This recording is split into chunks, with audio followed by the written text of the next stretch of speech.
मुल्तान के मकाम पर दरियाए चनाब में सैलाबी रेले कमजोर पड़ना शुरू हो गए। हेड मोहम्मद वाला और हिफाजती बंदों पर भी पानी का दबाव कम हो रहा है, लेकिन दूसरी जानिब मुत्तादिद बस्तियों में मकानात दरियाई कटाव की नजर हो गए। मजीद जानते हैं हेड मोहम्मद वाला रिलीफ कैंप में मौजूद डॉन न्यूज के नुमाइंदे तासिर सुबहानी से। तासिर, मजीद बताइएगा। जी बिल्कुल, मैं आपको बताऊं कि दरियाए चनाब के सैलाबी रेले ने मुल्तान में जो है वो शदीद तबाही मचाई।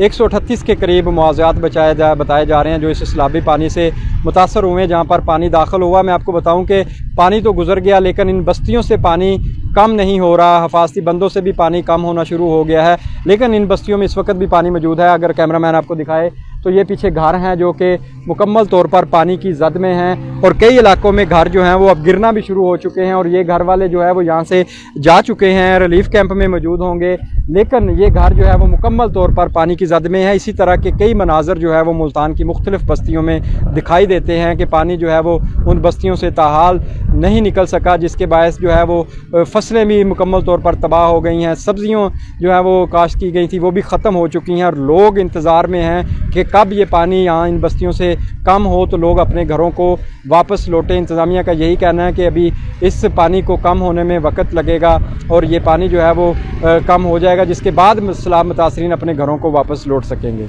जी।